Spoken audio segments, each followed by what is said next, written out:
Dewa medis terkuat. Bab 23, keterampilan medis yang tak tertandingi. Su Ruoxue kembali ke rumah Xiao Chen lagi, tetapi tidak melihat Xiao Chen dan putrinya. Dia mendesah dalam hatinya dan tidak dapat menahan perasaan sedikit tersesat. Namun, Su Ruoxue bukanlah tipe wanita yang terlalu bergantung.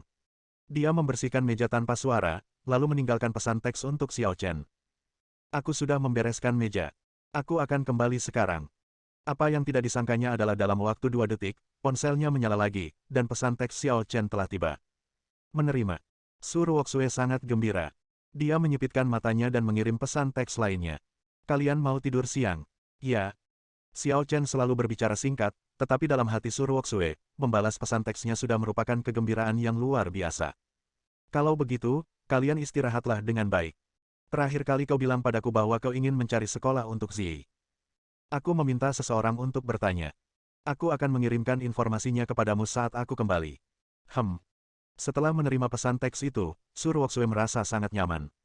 Dia meletakkan telepon di belakangnya, meletakkan tangannya di belakang punggungnya, bersenandung pelan, dan kembali ke vilanya. Di loteng, setelah beberapa saat, ponsel Xiao Chen menyala, dan informasi rinci tentang taman kanak-kanak terkenal muncul di sana. Dia tidak dapat menahan diri untuk tidak mengangkat sedikit sudut mulutnya. Gadis ini sangat antusias. Setelah tidur siang sekitar 1 jam, Xiao Chen membawa putrinya keluar. Sebagai kota lapis kedua, Jianbei berskala relatif besar, dan taman kanak-kanak tersebar di seluruh kota. Tetapi selalu ada perbedaan antara yang tinggi dan yang rendah di dunia, dan hanya ada beberapa taman kanak-kanak yang terbaik. Xiao Chen memilih taman kanak-kanak terdekat agar mudah dijemput dan diantar.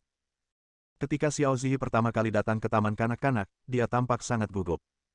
Ada banyak anak-anak seusia di sini, yang sangat mirip dengan panti asuhan, yang membuatnya sedikit takut. Xiao Chen dengan lembut membelai kepala kecilnya dan menghiburnya. Sayang, ini bukan panti asuhan. Mereka tidak akan menindasmu. Xiao Ziyi menggigit bibirnya pelan namun ragu untuk melangkah maju. Xiao Chen tahu kalau dia punya trauma psikologis, jadi dia tidak memaksanya terlalu keras, tapi hanya menghiburnya. Sayang, jangan khawatir, ayah akan menunggu di luar sekolah sampai kamu pulang sekolah. Ayah janji begitu kamu keluar, kamu akan bisa bertemu ayah, oke?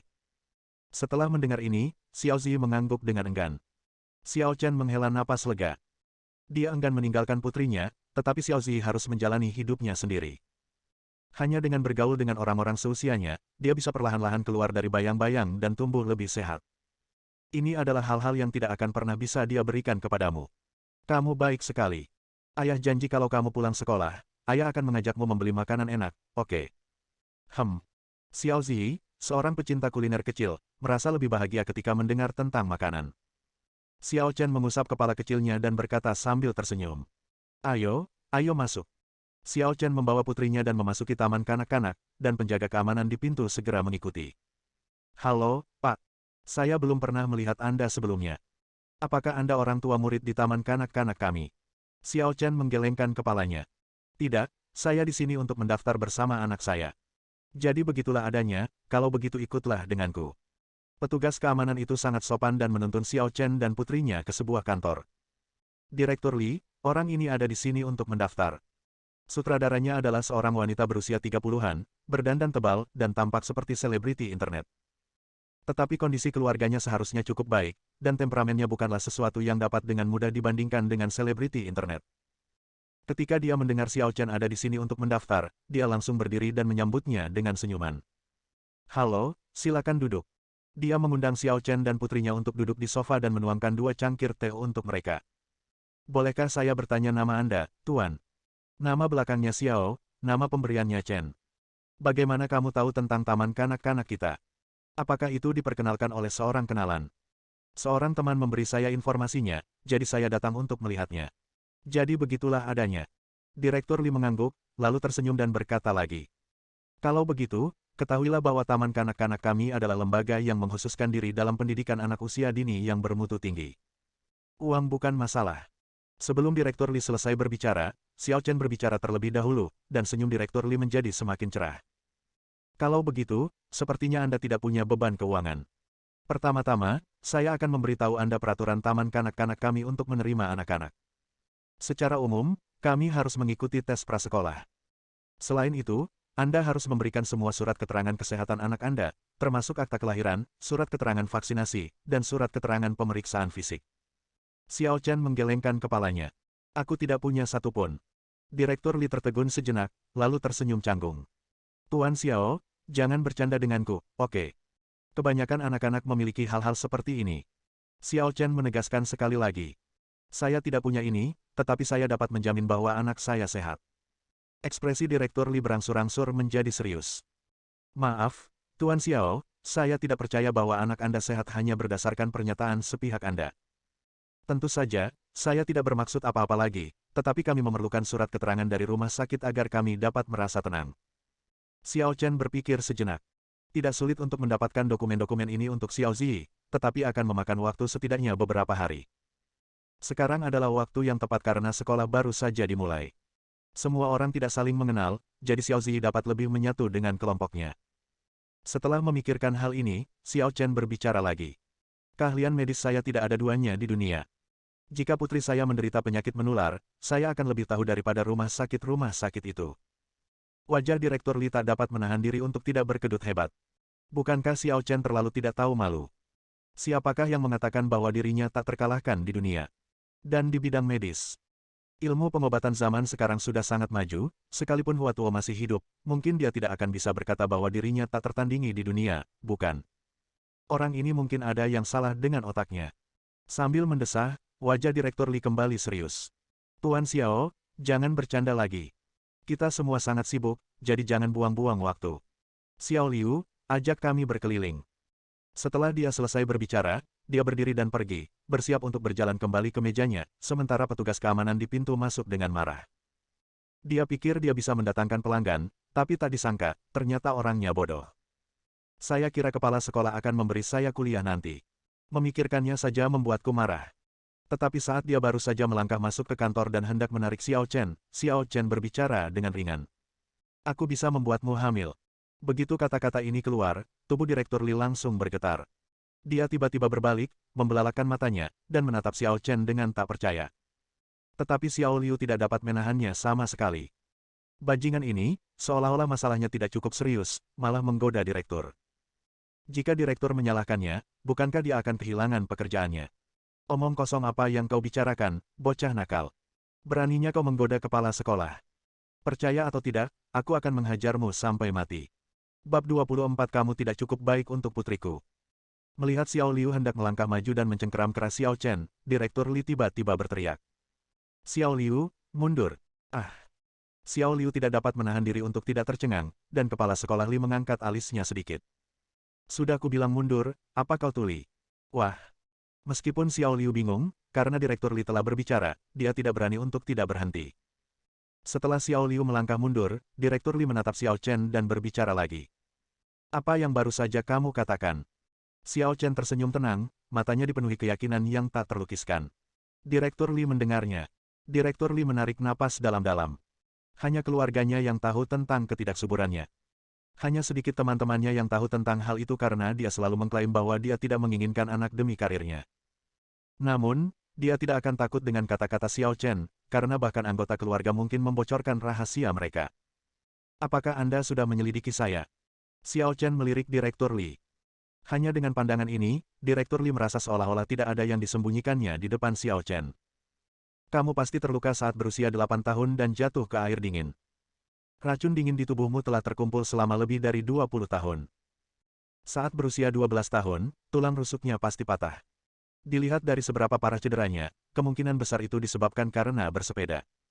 Pada usia 15 tahun, kamu berhubungan seks dengan pacarmu untuk pertama kalinya. Berhenti bicara. Direktur Li menatap Xiao Chen dengan ekspresi terkejut di wajahnya, seperti sedang melihat hantu. Kecuali hal kedua yang disebutkan Xiao Chen, dua hal lainnya hanya dia sendiri yang mengetahuinya.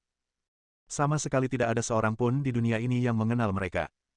Bahkan suamiku pun tidak tahu. Tetapi dia mengatakan semuanya, dan semuanya sama persis. Siapa kamu? Bagaimana kamu tahu semua ini? Xiao Chen tersenyum santai. Sudah kubilang, aku punya beberapa keterampilan medis. Tidak mungkin.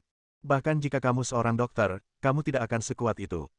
Metode ini sama sekali bukan sesuatu yang bisa dimiliki oleh dokter biasa. Aku tidak percaya. Xiao Chen mengangkat bahu. Saya juga mengatakan bahwa keterampilan medis saya tidak ada duanya di dunia ini. His. Direktur Li menarik napas dalam-dalam dan menatap Xiao Chen dengan saksama. Dia melihat bahwa dia tidak rendah hati atau sombong, dan matanya sangat tenang. Meskipun dia berpengetahuan dan berpengalaman, dia tidak dapat menahan rasa takjub pada momen ini. Saya tidak pernah menyangka akan bertemu dengan orang asing hari ini. Saya setuju untuk memasukkan putri Anda ke sekolah, dan saya bahkan bisa membebaskan semua biaya sekolahnya. Namun, jika Anda berani berbohong kepada saya akan langsung mengusir putri Anda dari sekolah. Jangan khawatir, aku, Xiao Chen, bernilai 1000 emas. Setelah mengatakan itu, Xiao Chen datang ke meja, mengambil pena dan kertas, dan menuliskan resep, lalu menyerahkannya kepada Direktur Li. Ikuti resep ini dan saya jamin dalam waktu 1 bulan, Anda akan mendapatkan acara yang membahagiakan. Kepala sekolah Li menerima resep tersebut dan berkata dengan sungguh-sungguh. Saya akan mengantar putri Anda ke sekolah dan mengaturnya di kelas terlebih dahulu. Jika ada hal lain, saya akan mengurusnya untuk Anda. Bisa. Kepala sekolah Li membawa Xiao Chen dan memasukkan Xiao Zi ke dalam kelas. Kemudian, dia tidak sabar untuk pergi dengan Audi A4 merah terang. Bahkan orang bodoh pun tahu apa yang akan dilakukannya. Xiao Chen dan Xiao Zi berpamitan, lalu perlahan meninggalkan taman kanak-kanak dan bersiap menunggu di pintu. Petugas keamanan Xiao Liu melihatnya keluar dan segera berlari ke arahnya dan menyerahkan sebatang rokok Zonghua. Tuan Xiao, apakah Anda merokok? Xiao Chen menggelengkan kepalanya sedikit. Apa yang bisa saya bantu? Petugas keamanan itu terkekeh dan berkata dengan sedikit malu. Tuan Xiao, begitulah adanya. Akhir-akhir ini nafsu makan saya menurun, dan saya merasa lesu. Saya merasa mengantuk setiap hari dan sulit berkonsentrasi. Bisakah Anda membantu saya memeriksanya? Xiao Chen meliriknya, lalu menggelengkan kepalanya, meletakkan tangannya di belakang punggungnya, dan pergi. Hati Xiao Liu bergetar.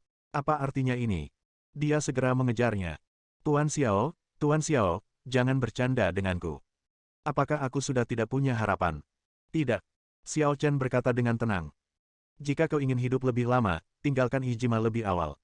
Tubuh Xiao Liu seperti disambar petir dan dia tidak bisa menahan gemetar. Anda bahkan dapat menggambarkan dengan tepat selebritas yang saya suka tonton. Anda benar-benar dokter ajaib. Xiao Chen tentu tidak tahu bahwa Xiao Liu menyukai Ijima, tetapi dia dapat melihat bahwa Xiao Liu tenggelam dalam film seni bela diri romantis dan tidak bisa melepaskan diri, yang menyebabkan lemahnya api yangnya. Dia hanya mengenal bintang Ijima, jadi wajar saja dia hanya bisa menyebut namanya.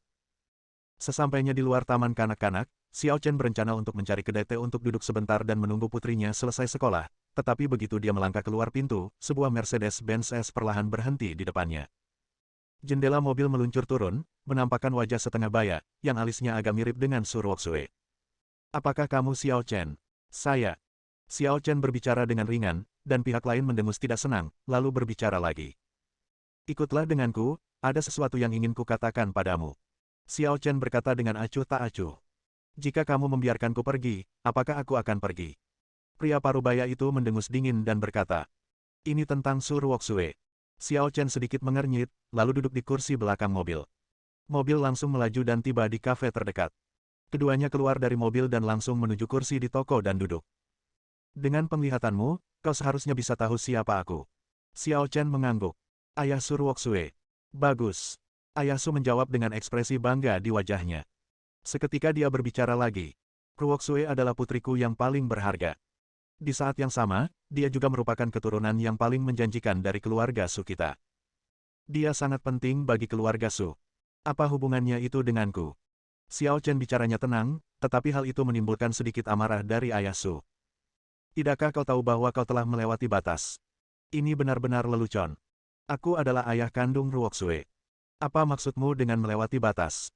Aku cukup memenuhi syarat untuk mengkritiknya atas apapun yang dilakukannya. Xiao Chen berkata dengan acuh tak acuh. Lalu, kemudian, ayah Su tersenyum dingin. Aku akan memberitahumu dengan jelas, kau dan Ruoxue tidak cocok. Jadi, tolong tinggalkan putriku. Jangan sia-siakan masa mudanya.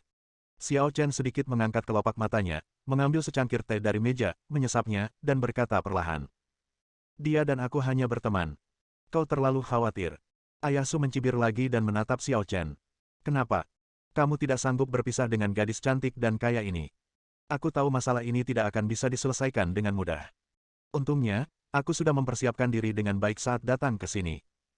Sambil berbicara, Dia mengeluarkan kartu bank dari sakunya, menepuk tangannya, dan membanting kartu bank itu ke atas meja.